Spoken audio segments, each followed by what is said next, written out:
Phenol के रासायनिक गुणधर्म।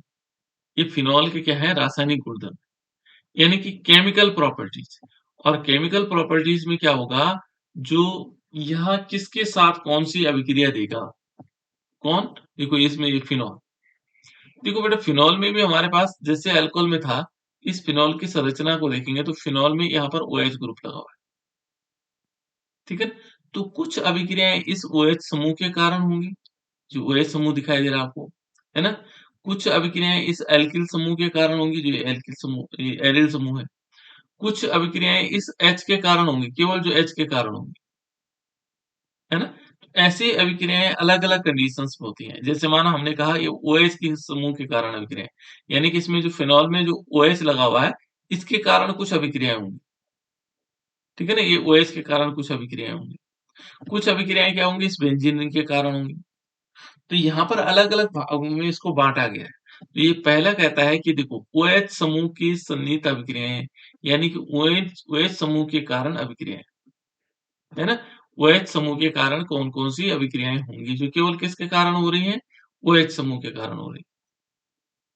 ठीक है ना? जो OH समूह के कारण हो रही है। तो पहला यदि देखेंगे, अल्कोहल के समान।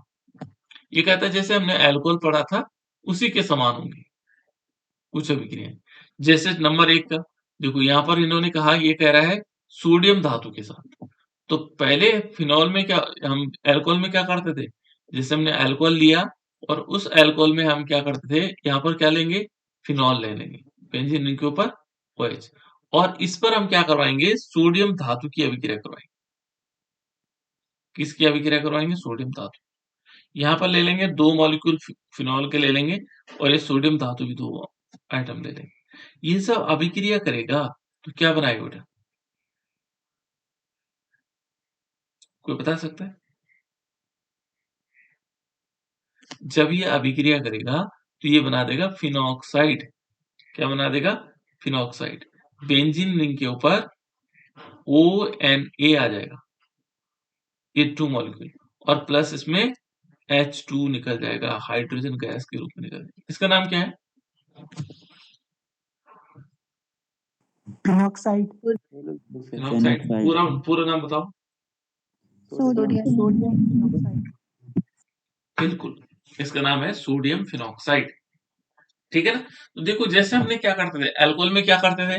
अल्कोहल में हम लेते थे बेटा यहाँ पर C2H5OH। जैसे मान लीजिए हमने C2H5OH लिया, और इसमें हमने सोडियम की रिएक्शन करवाते थे और क्या बनाते थे? C2H5ONA बना देते, है ना? और प्लस इसमें हाइड्रोजन गैस निकालते थे, है ना? तो ये क्या बनता था? Sodium ethoxide. बिल्कुल, सोडियम एथॉक्साइड, गुड। ठीक है ना? ये सोडियम एथॉक्साइड हुआ। तो ये देखो बन रहा है ना जैसे अल्कोहल के समान अभिक्रिया है। दूसरा ये है बेटा इसमें, ये है एसिटिलीकरण। देखो 2 चीजें होती हैं, एक एसिटिलीकरण होता है और एक एल्किलीकरण होता है। एसिटिलीकरण किसके साथ होता है? याद करो, हमने ये फ्रीडल क्राफ्ट अभिक्रिया में पढ़ी है, एसिटिलीकरण और एल्किलीकरण। एसिटिलीकरण क्या हुआ? ये याद रखना बेटा, ये बहुत जरूरी है। बताओ एसिटिलीकरण क्या हुआ? जब अल्कोहल को कार्बोक्सिलिक अम्ल के साथ सांद्र सल्फ्यूरिक अम्ल की उपस्थिति में क्रिया करके एस्टर का निर्माण करते हैं। नहीं, मैं कह रहा हूं एसिटिलीकरण क्या है? ये एस्टिल क्या हुआ? एल्किल क्या हुआ? वो तो तुमने परिभाषा पढ़ी हो, अलग चीज है। यहाँ एस्टिल क्या हुआ? जैसे हम ग्रिग्नार्डिएंट में, तो एस्टिल क्या होता है? तो ये ध्यान रखना आपको कि एस्टिलीकरण होता है एस्टिल क्लोराइड के साथ अभिक्रिया। एस्टिल क्लोराइड क्या होता है? फॉर्मूला बताओ। एस्टिल क्लोराइड, अब मैंने बता दिया आप लोगों को कि एस्टिल क्लोराइड के साथ जब अभिक्रिया करवाते हैं तो एस्टिलीकरण कहते हैं उसको, और जब एल्किल हैलाइड के साथ अभिक्रिया करते हैं तो एल्किलीकरण कहते हैं। तो एस्टिल क्लोराइड का फॉर्मूला क्या होता CH3COCl। है? हाँ, ये हुआ बेटा एस्टिल क्लोराइड, ये है एस्टिल क्लोराइड, CH3COCl। और एल्किल हैलाइड क्या हुआ? CH3 Cl ये है बेटा, CH3Cl है, CH3I, CH3Br, वो ये एस्टिल क्लोराइड, CH3COCl, ठीक है ना। तो ये ध्यान रखना, एस्टिलीकरण जहां भी होगा वहां पर CH3COCl की अभिक्रिया होगी। ठीक है ना। तो ये है एस्टिलीकरण। अब इसमें क्या होगा, ये एस्टिलीकरण है, तो पहले हम रिएक्शन करवाएंगे फिनॉल के साथ। फिनॉल का फॉर्मूला क्या होता है? बेंजीन के ऊपर OH। बिल्कुल, देखो बेटा, ये बेंजीन है हमारे पास, और इस बेंजीन रिंग के ऊपर हम क्या करेंगे, OH ले लेंगे, ये OH है।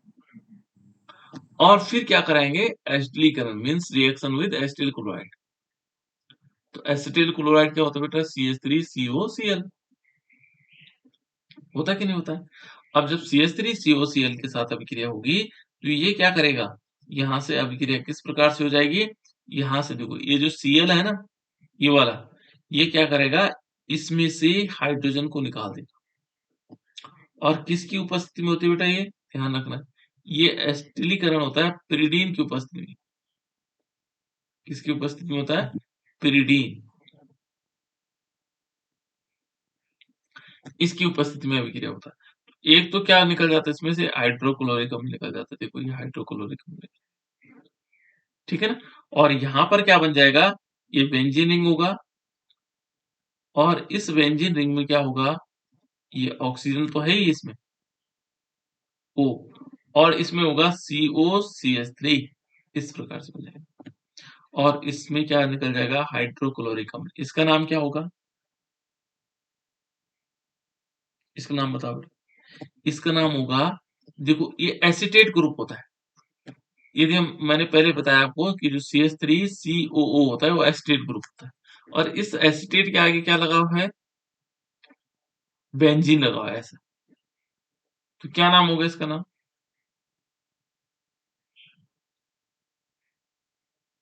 अरे जैसे एसीटेट ग्रुप है, CH3COO है, और इसके आगे हमने Na लगा दिया, तो क्या बोलते थे इसको, सोडियम एस्टेट। सोडियम एसिटेट बोलते थे। यहाँ फेनिल लगा हुआ है, बेंजीन रिंग लगा हुआ है, इसको फेनिल बोलते हैं बेटा, है ना। तो ये क्या हो जाएगा, फिनाइल एस्टेट।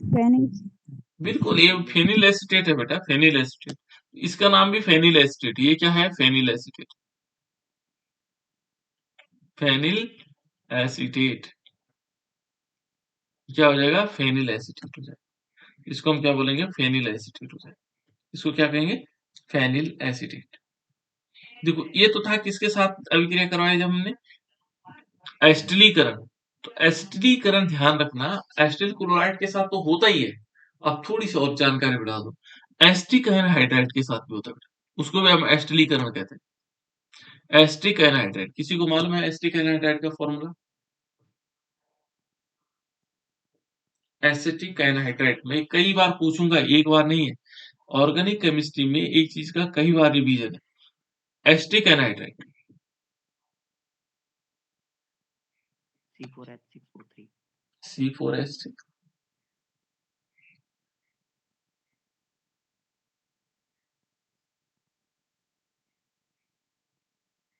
किसी को मालूम है बेटा, एस्टिक एनहाइड्राइड होता है, देखो ये ध्यान रखना आप, CH3CO एंड CH3CO, और इनको ऑक्सीजन से जोड़ दो, ये है एस्टिक एनहाइड्राइड। एक तो एस्टिल क्लोराइड के साथ अभिक्रिया होती है, और एक एस्टिक एनहाइड्राइड के साथ अभिक्रिया होती है, तो ये हमारे पास फिनॉल है, ठीक है ना। और फिनॉल की अभिक्रिया किसके साथ करवानी हमने, एस्टिक एनहाइड्राइड के साथ करवानी। देखो ये इस प्रकार से फिनॉल बना हुआ है, ये फिनॉल है, बेंजीन रिंग के ऊपर OH, और इसमें हमने क्या करना है, एस्टिक एनहाइड्राइड, एस्टिक एनहाइड्राइड होगा, देखो CH3 दो CH3 है इसमें, CO है, CO है, और ये दोनों किससे जुड़े हैं, ऑक्सीजन से जुड़े हुए हैं। तो यहां से क्या होगा बेटा, ध्यान रखना आपको, कि यहाँ से ऑक्सीजन आएगा, देखो केवल ऑक्सीजन को मार्क कर रहा हूं मैं, है ना, और इस पूरे मॉलिक्यूल के साथ जुड़ जाएगा, देखो इतने के साथ जो मैं गोला बना रहा हूँ, है ना। तो ये क्या बना देगा, देखो CH3COO और H हो जाएगा, एस्टिक एसिड बना देगा, और बाकी ग्रुप वहां जुड़ जाएगा। बाकी क्या बचा इसमें, देखो यहाँ पर बचा हुआ है, एक तो बेंजीन रिंग होगा, ठीक है ना, और देखो उसके बाद क्या है, O बचा हुआ है, देखो ऑक्सीजन वहीं बचा हुआ है, और CO, ये देखो CO और CH3, ये भी क्या बना, जैसे ये बना वैसे ये भी बना। इसका नाम क्या था? Phenyl acetate. Phenyl acetate. Good. और इसका नाम क्या है? Methyl acetate. ये वाला बेटा, इसका नाम क्या है? Sir ethanoic. है methyl acetate. Methyl acetate. Methyl acetate, ethyl acetate sir formic अम्ल है सर, और एथेनोइक अम्ल। ओहो, ये एथेनोइक अम्ल तो ठीक है बेटा, ये एथेनोइक अम्ल ठीक है, लेकिन फॉर्मिक अम्ल बोला वो खपी नहीं बात। एथेनोइक अम्ल बेटा, है ना, एथेनोइक अम्ल हो गया। और दूसरा इसका मेथिल एस्टेट नहीं बोलेंगे बेटा, उसको बोलेंगे एथिल एसीटेट। क्या बोलेंगे? Ethyl acetate. ये एथिल एस्टेट हो गया। कैसे बच्चे आप लोग? एथिल एस्टेट तब होता बेटा जब इस H की जगह CH3 C2H5 होता है। इसका नाम है एसिटिक एसिड, एसिटिक अम्ल। तो हम हाई स्कूल से पढ़ रहे हैं बेटा, है ना। इसको क्या बोलेंगे? एसिटिक अम्ल, ठीक है ना, एथेनोइक अम्ल। और जो फॉर्मिक अम्ल होता है बेटा वो होता है HCOOH, ये है फॉर्मिक अम्ल। जो चींटियां काटने पर जो है तुम्हें खुजली होती है वहां पर, तो उसका कारण क्या है? उसमें एसिटिक एसिड को, सॉरी फॉर्मिक एसिड को हमारे शरीर में इंजेक्ट करवा देता है ना, ये फॉर्मिक अम्ल का सिक्रेशन करते हैं। तो ये ध्यान रखना आपको, फॉर्मिक अम्ल ये हो गया। इसको बोलते हैं मेथेनोइक अम्ल, ये मेथेनोइक अम्ल हो जाएगा, है ना। यहाँ एथेनोइक अम्ल है और एसिटिक अम्ल है, ये थोड़ा ध्यान रखना आपको, ठीक है ना। तो इस प्रकार से हम कह सकते हैं ये है एसिटिलीकरण, ये कहलाएगा एसिटिलीकरण। दूसरा यदि हम इसमें देखें तो दूसरा क्या हो सकता है इसमें? दूसरा देखो बेटा, दूसरा हमारे पास है एल्कलीकरण। इन चीजों को बार बार रिपीट करना है और देखना है। एल्कलीकरण बहुत आराम से पढ़ा रहा हूं आप लोगों को, है ना। तो एल्कलीकरण का मतलब क्या हुआ? यानी कि एल्किल हैलाइड के साथ अभिक्रिया। एल्किलीकरण का मतलब होगा एल्किल हैलाइड के साथ अभिक्रिया। तो एल्किल हैलाइड्स क्या होते हैं बेटा? किसकी अभिक्रिया करवानी हमने? फिनॉल की अभिक्रिया करवानी। देखो ये हमने फिनॉल लिया, ये लिया हमने फिनॉल। फिनॉल माने बेंजीन के ऊपर OH, और इस पर हमने क्या करना है? देखो ये करनी है एल्किलीकरण। एल्किलीकरण माने एल्किल हैलाइड की अभिक्रिया। तो एल्किल हैलाइड्स क्या होते हैं वो बताएगा? एल्किल हैलाइड्स क्या होते हैं? CH3Cl। हाँ CH3Cl, और बस CH3Cl होता है। देखो बेटा, एल्किलीकरण करवाने से पहले ध्यान ये रखना होगा, पहले हमें क्या करना पड़ेगा? एल्किलीकरण अभी पूरी प्रोसेस शुरू नहीं हुई, पहले हमें इसको सोडियम हाइड्रोक्साइड के साथ अभिक्रिया करवानी पड़ेगी। इसके साथ? सोडियम हाइड्रोक्साइड के साथ। और सोडियम हाइड्रोक्साइड के साथ अभिक्रिया करवाने के बाद हमें एक कंपाउंड प्राप्त होता है, वो होता है ONA, ठीक है ना। और प्लस इसमें H2 निकलता है, हाइड्रोजन गैस निकलती है। इसका नाम क्या है? Sodium phenol. Sodium sodium phenoxide. Phenoxide. बिल्कुल, जब सोडियम फिनॉक्साइड बन जाएगा बेटा, उसके बाद हम रिएक्शन करवाते हैं एल्किल हैलाइड के साथ। देखो ये सोडियम फिनॉक्साइड ONA बना, और इसके बाद हम रिएक्शन करवाएंगे किसकी? एल्किल हैलाइड, यानी कि CH3I, ये है एल्किल हैलाइड, ठीक है ना। CH3I हो सकता है, C2H5I हो सकता है, या CH3Br हो सकता है, CH3Cl हो सकता है ना। तो एल्किल हैलाइड का मतलब होता है एल्किल। देखो एल्किल ग्रुप, एक एल्किल ग्रुप है और एक हेलोजेंस ग्रुप है, ये एल्किल हैलाइड हुई, है ना। यहाँ पर जब हम इसकी अभिक्रिया करवाएंगे तो ये क्या बना देगा? ये बना देगा बेंजीन रिंग के ऊपर क्या बन जाएगा? मान लीजिए देखो बेंजीन रिंग के ऊपर OCH3, और प्लस इसमें क्या हो जाएगा? NaI। इसका नाम क्या होगा? आइडोमेथिन। ये कहाँ आइडोमेथिन कहाँ हुआ? ये आइडोमेथिन तो ये हुआ, है ना। इसका नाम क्या होगा ये? इसका नाम बताओ बेटा, इसका नाम क्या होगा? Methyl phenoxide. मेथिल फिनॉक्साइड ये होगा। फिनॉक्साइड तो इसी के लिए आएगा, है ना। यहाँ पर होगा, इसका नाम होगा मेथॉक्सीबेंजीन, ये सबके लिए एक ही चीज है बेटा। देखो CH3S है बना हुआ ये है ना, और यहाँ पर हम क्या कर देंगे C6H6 ले लेते, H5 ले लेते हैं ना। तो इसमें आईयूपीएसी नेम में ऐसा होता है, इसमें ये ऑक्सी वहां जोड़ते हैं जहां कार्बन की संख्या कम होती है ना। तो ये क्योंकि यहाँ कार्बन की संख्या एक ही है, तो यहाँ पर इसका नाम होगा मेथॉक्सी, और ये क्या है बेंजीन लगा हुआ, तो इसका नाम हो जाएगा मेथॉक्सी, और ये आ जाएगा बेंजीन, मेथॉक्सी बेंजीन। ठीक है ना, ऐसे ही करते हैं। तो इस प्रकार से हम क्या करेंगे, एल्कलीकरण करवाएंगे। ध्यान रखना आपको कि एल्कलीकरण में जब हम फिनॉल का करवा रहे होंगे तो पहले उसके साथ क्षार की अभिक्रिया करवाते हैं और उसको कन्वर्ट कर दिया जाता है, तब जाकर के उसमें एल्कलीकरण अभिक्रिया करवाई जाती है। क्योंकि ये है बेटा अम्ल, जो हमारे पास फिनॉल है, अभी पढ़ेंगे हम उसको फिनॉल। ठीक है ना, फिनॉल क्या होता है, अम्लीय गुण होता है। ये बहुत ज्यादा पूछा जाता है, क्या कारण है, एथेनॉल अम्लीय नहीं है, फिनॉल अम्लीय है। ठीक है ना, तो ये बार बार पूछा जाता है, इस क्वेश्चन को बताऊंगा मैं आप लोगों को, है ना। ये क्वेश्चन बहुत इंपॉर्टेंट है इसमें। ये जो फिनॉल है वो ज्यादा क्या होता है, अम्लीय होता है, और जो एथेनॉल है वो अम्लीय नहीं होता है, जबकि दोनों में क्या है, OH ग्रुप है।